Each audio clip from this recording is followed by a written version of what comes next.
NCERT मेरा छूट गया है, तो एनसीईआरटी कैसे पढ़े, टॉपिक वाइज पढ़े या जो रेगुलर मतलब चैप्टर वाइज पढ़े।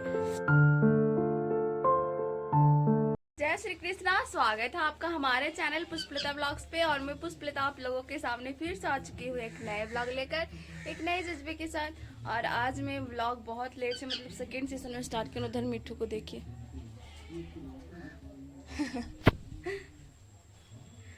आज इसको बंद रखी हूँ। और अभी मैं बना रही हूँ खाना।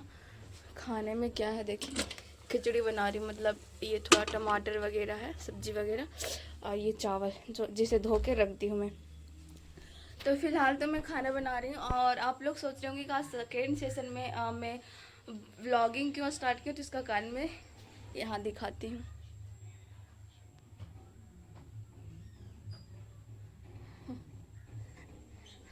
एक्चुअली मुझे आज सुबह में खाना नहीं बनाना था, तो मेरे को सुबह में अधिक टाइम मिल गया तो मैं पढ़ती रह गई और पढ़ने लगी। तो फिर बीच में व्लॉगिंग करने का मेरे को समय नहीं मिला।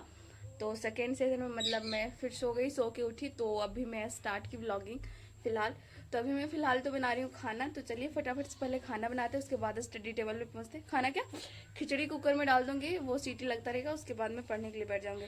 और हाँ, आप हमारे ब्लॉग को आज पूरा देखिए, क्योंकि आज मैं आप लोगों को कुछ इंपॉर्टेंट जानकारी देने वाली हूँ। और जानकारी में ये है कि एनसीईआरटी, बहुत सारे लोगों में ये मिथ होता है ना कि एनसीईआरटी कैसे पढ़े, टॉपिक जैसे कोई लेक्चर ले रहे हैं, ऑनलाइन लेक्चर ले रहे हैं या फिर ऑफलाइन ले रहे हैं, तो बहुत सारे लोगों में कन्फ्यूजन होता है कि अगर हमें एनसीईआरटी मेरा छूट गया है तो एनसीईआरटी कैसे पढ़े, टॉपिक वाइज पढ़े या जो रेगुलर मतलब चैप्टर वाइज पढ़े।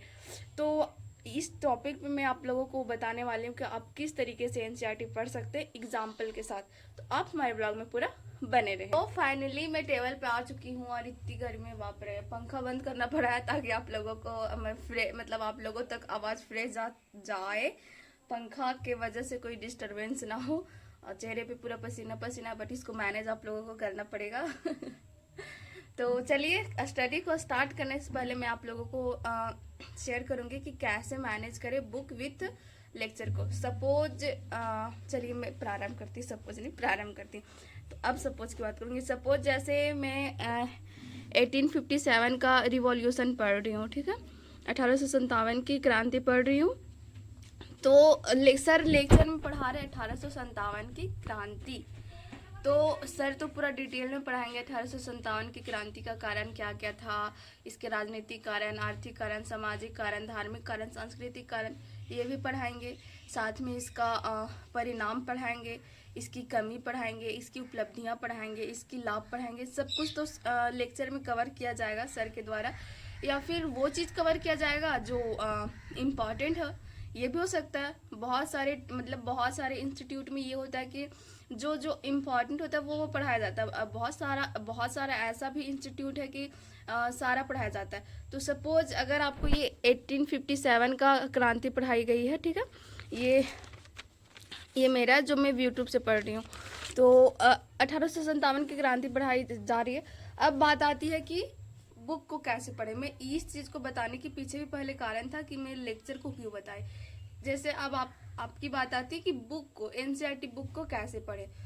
तो बहुत सारे लोगों में ये मिथ होता है कि टॉपिक वाइज पढ़े, या बहुत सारे लोगों में ये मिथ होता है कि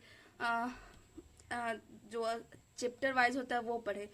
तो देखिए, अगर आपको चैप्टर वाइज पढ़ने का मन है तो आप चैप्टर वाइज पढ़ सकते हैं। मैं भी पढ़ी हूँ, ऐसा नहीं है, मैं भी बहुत बार चैप्टर वाइज पढ़ी हूँ। लेकिन अगर आपको वैसे पढ़ने का मन नहीं कर रहा, चैप्टर वाइज पढ़ने का मन नहीं कर रहा, तो हमें क्या करना है कि जैसे देखिए, ये है मेरा एनसीईआरटी बुक विपिन चंद्र का, जो शायद पहले 12th में था, शायद मैं कंफर्म नहीं बोल रही हूँ, शायद था। तो ये है 12th क्लास का एनसीईआरटी बुक हिस्ट्री का। तो मैं हिस्ट्री का लेके चल रही हूँ। तो आपको क्या करना है, जब आप लोग ये पढ़िएगा 1857 की क्रांति पढ़ रहे हैं, तो उसी के अनुसार यही टॉपिक को आप बुक में भी पढ़ लीजिए। जो टॉपिक आपका लेक्चर में लिया जा रहा है उसी टॉपिक को आप जहाँ से भी कर रहे हो। ऐसा नहीं है, बहुत सारे लोगों में ये होता है कि मैं सेल्फ स्टडी कर रहा हूँ। तो सेल्फ स्टडी का नाम ये नहीं होता है कि हम बुक से सिर्फ पढ़े जा रहे हैं, ऐसा बिल्कुल भी नहीं होता। बहुत सारे ऐसे टॉपिक होते हैं जो बहुत हार्ड होते हैं। तो कहीं से कहीं ना लेक्चर लेना पड़ता है। मैं अभी जैसे हिस्ट्री का पढ़ रही, तो अभी 20 दिन का जैसे टारगेट लेकर चल रही हूँ और मॉडर्न हिस्ट्री कंप्लीट करने का, तो वो मधुकर कोटवे सर से यूट्यूब पे ही पढ़ रही हूँ। तो इंसान कहीं ना कहीं से रिसोर्सेज उसका होता ही है। ऐसा नहीं है कि सेल्फ स्टडी के नाम से सिर्फ बुक ही पढ़े, ऐसा नहीं होता। तो अगर आप लेक्चर कहीं से भी ले रहे हो, आप यूट्यूब से ले रहे हो, कहीं के मतलब दृष्टि से ले रहे हो, PW से ले रहे हो, खान सर से ले रहे हो, जहाँ से भी ले रहे हो, आप जो भी टॉपिक हो रहा है उस टॉपिक को बुक में भी पढ़ लीजिए। जैसे मेरा 1857 की क्रांति में लेक्चर ली, तो उसके साथ में ये भी पढ़ ली। अब इससे होगा आपका ये कि आपका टॉपिक कवर होते जाएगा, साथ में आपका साथ में कवर होते जाएगा, और इससे समय का बचत होगा। अब आप सोचिएगा कि इससे समय का कैसे बचत होगा। देखिए, अगर सर लेक्चर लिए हैं तो आपको कहीं ना कहीं समझ तो आ गया है। 100% नहीं आया, 50% तो आया होगा ना। 50% तो नॉर्मल सी बात है, आया ही होगा समझ। तो अब क्या होगा, आपको तो समझ में आ चुका है, सबकॉन्शियस माइंड में वो जा चुका है। तो जब आप बुक को पढ़िएगा, इस टॉपिक को बुक में पढ़िएगा, तो आप जल्दी जल्दी पढ़िएगा, और जो भी पढ़िएगा समझ में आसानी से आते जाएगा। देखिए, इस तरीके से समझ में आपको आसानी से आते जाएगा। तो आपको क्या करना है कि आप टॉपिक वाइज पढ़ सकते हैं। तो और मेरे को लगता है ऐसा बहुत ज़्यादा मैं भी ऐसे ही करती थी। मेरे को कुछ दिन मतलब हाल फिलहाल में ये आइडिया आया, तो आप लोगों से भी मैं शेयर कर दी। मुझे बहुत अच्छा लगा इस टॉपिक ऐसे पढ़ के। इससे क्या हुआ ना, मेरा समय बचा। समय इसलिए बचा कि पहले से मैं पढ़ रखी थी। अब पढ़ रखी थी पहले से, तो ये जब बुक पढ़ने लगी मैं, तो इजी वे में समझ में आने लगा। जब इजी वे में समझ में आने लगा, तो आपकी जो धारा है ना, वो बढ़ती जाती है। तो मेरी धारा बढ़ती गई, समझ में आसानी से आने लगी, तो मेरा समय का बचत हो गया, है ना। तो इस तरीके से आप पढ़ सकते हैं, मतलब टॉपिक वाइज कवर कर सकते हैं। अगर 1857 का रिवॉल्यूशन पढ़ रहे हैं तो बुक में भी पढ़ लीजिए। नील विद्रोह अगर इसमें पढ़ रहे हैं, लेक्चर में पढ़ रहे हैं, या फिर खेड़ा आंदोलन या गांधी जी का सत्याग्रह आंदोलन, असहयोग आंदोलन अगर आप लेक्चर में पढ़ रहे हैं तो आप बुक में भी पढ़ लीजिए। हाँ, बस यही होगा कि आपको ढूंढना पड़ेगा थोड़ा सा, लेकिन कितना मिनट लगेगा ढूंढने में। सारा टॉपिक तो यहाँ डाला रहता है। देखिए, सारा टॉपिक तो यहाँ इजी वे में डाला रहता है। इसी तरीके से सारा बुक में टॉपिक डाला रहता है, सारा चैप्टर का। तो इस टाइप में आप पढ़ सकते हैं। मेरे को ये आइडिया बहुत अच्छा लगा। आप लोगों को ये आइडिया कैसा लगा कमेंट करके ज़रूर बताइएगा, और चैनल पर नए होंगे तो चैनल को सब्सक्राइब कीजिएगा। और चलिए, आज मैं अपना समय ना गवाते हुए स्टडी स्टार्ट करती हूँ, क्योंकि आजकल मेरा ज़िंदगी बहुत ज़्यादा अस्त व्यस्त चल रहा है। क्या बोलूँ, मेरे पास कितना दिन टाइम है, 10 ओनली। अब मेरे पास 8 दिन टाइम है, और लेक्चर मेरा बहुत सारे बचे हुए हैं। इसी वजह से बिल्कुल भी अभी टॉपिक वाइज मतलब कोई सर्चेबल टॉपिक पे मैं वीडियो बना ही नहीं पा रही हूँ। मेरे पास इतना भी अभी टाइम नहीं है। मैं बहुत मुश्किल से टाइम निकाल के ये वीडियो भी बनाई। देखिए, अभी खाना भी बन ही रहा है, कुकर में खिचड़ी बन ही रहा है।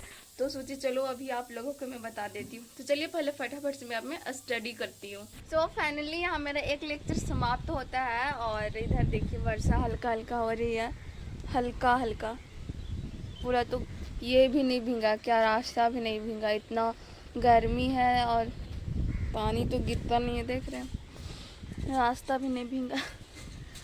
पानी गिरना चाहिए था, बिल्कुल भी मतलब ये सही नहीं हो रहा।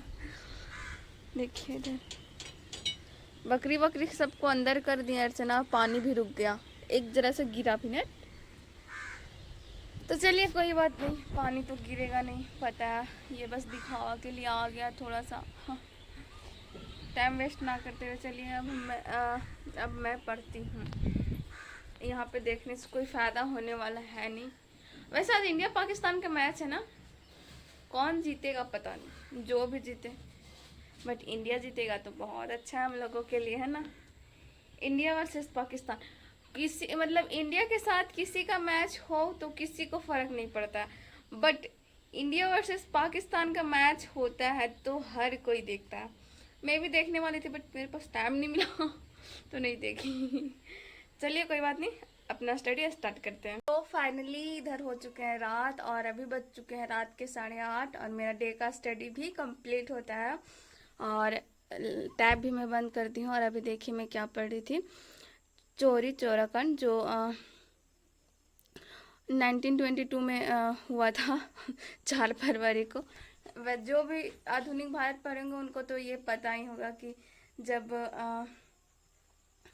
असहयोग आंदोलन छेड़ा गया था।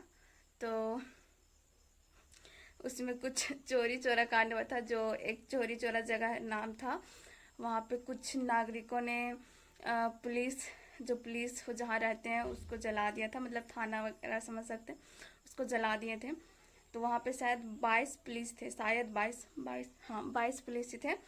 तो उनकी मृत्यु हो गई थी। तो इसीलिए गांधी जी है सो ये असहयोग आंदोलन वापस ले लिए, क्योंकि उनका मानना था कि देश की आज़ादी करवानी है तो अहिंसक तरीके से करवाएंगे।